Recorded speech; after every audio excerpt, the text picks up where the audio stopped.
Sometimes video games don't age well. Aside from obvious issues like new hardware or software causing compatibility issues with the game, staleness and lack of new content can certainly put a game out of enjoyment for a lot of players. Take the original Super Mario Bros. For example. It's been the same 8 worlds with 4 levels each for the past 35 years.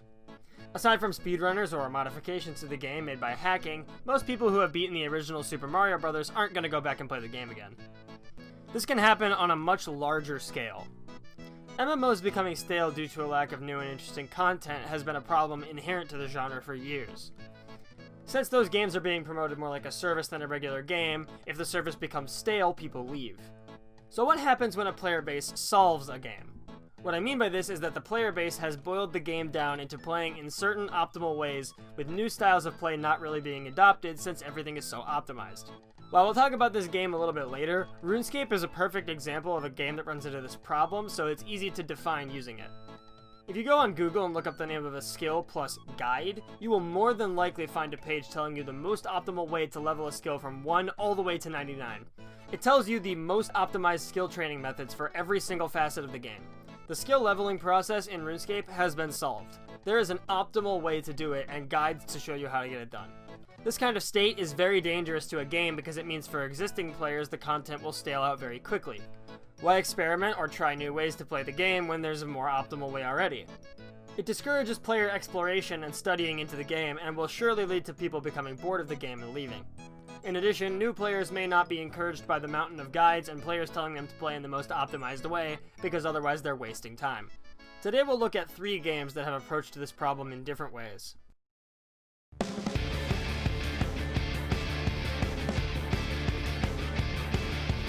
We've got 3 games. One that tried to prevent the solving of the game from the start, one that had a problem of being solved with them adapting to fix that later, and one that has taken very few steps to deal with being solved.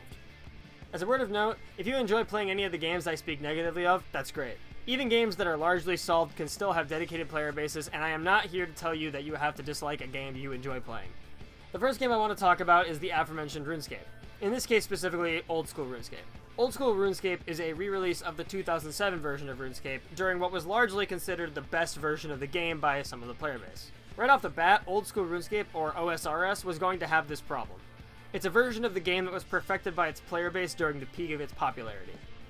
Skill guides from 2007 could still be used because the game mostly functioned the same. OSRS had an inherent problem of already being solved. However, as the development of OSRS advanced, the development team began the addition of new content to that version of the game that wasn't in the original. In doing this, they essentially have created a split timeline where RuneScape 3 is the current version of RuneScape that progressed naturally forward from where 2007 RuneScape left off, and OSRS to take its own new path in a direction that fans of the 2007 game would enjoy. It's created a very dedicated player base that oftentimes has more players than RuneScape 3. The development team are extremely open and involved with the community, with every new feature addition being player voted in polls, and frequent Q&A streams with the development team to get questions clarified and understand the process the development team is taking. They've added tons of content to the game to break past this issue of being solved. You can't use guides from 2007 for content that didn't exist then. Huge new quests including sequels to the well-known Dragon Slayer and Monkey Madness quests, new raid zones and big map additions, and even an entire league system. In late 2019, OSRS experimented with a league-type system where players had a set period of time to complete certain goals. To me, this is the ultimate example of them trying to break out of the mold of a solved game by changing how the leveling process was experienced, since you were restricted to a certain zone of the world during the Twisted League. You can't use leveling guides since you're restricted to certain zones, so if you wanted to level, you had to figure out the best ways to do it yourself, or wait for more updated guides from YouTubers who had to make them during the league. I personally loved Twisted League, and I hope they continue doing them in the future, as it was an entirely new and fresh way to play OSRS. The next game is one that the developers have strived to prevent solving in the core design of the game from the very start. Path of Exile is a hack-and-slash RPG in the vein of Diablo and other similar games in the genre. The way Path of Exile is set up, they could have easily had this problem of their game being solved and content growing stale. With a finite number of classes and the linear path of the game being the same every time, they risked walking themselves into content droughts and issues of perfected builds. So how did they get around this? They built the most fucking huge skill tree ever seen. The amount of different builds and options the PoE skill tree affords players is nothing short of insane, combined with the effects of certain unique items creating jumping off points for interesting builds as well. In addition, to handle the mundanity of replaying the same linear story over and over, new leagues introduce not only changes to the skill tree to encourage replays and new builds, but also new content and league mechanics to make subsequent plays at least different enough to encourage players to come back and get to the endgame to take advantage of the league's new mechanics. A lot of this design philosophy can be understood in the GDC talk, Designing Path of Exile to be Played Forever.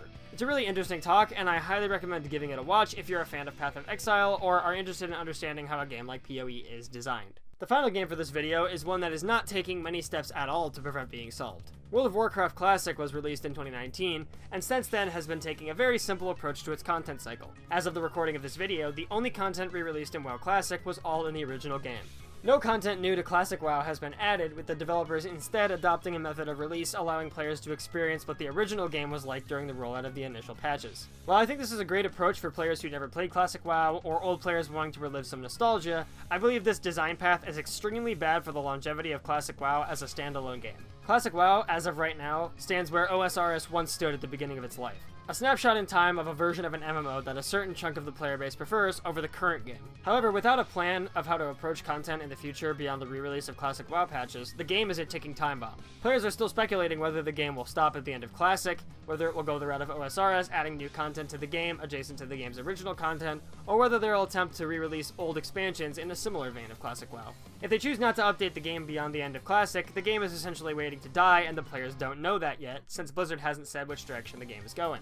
If they choose to re-release expansions, then it's only a matter of time until they return to Cataclysm, which seems to be when the Classic player base mostly left the game due to design changes. Not only does the game have those problems, but by today's standards, WoW Classic's content is far too easy. I understand playing WoW Classic for nostalgia, or to see what that content was like with current level scaling, and I'm not trying to knock anyone who enjoys playing WoW Classic. But if you were to look at Classic WoW as a standalone MMO, the problems with being solved run deep through it. This is extremely evident as Apes was famously able to kill Ragnaros before even having every player at level 60 due to the fight being mechanically simple by today's standards, and the understanding of Classic content being very extensive due to private servers.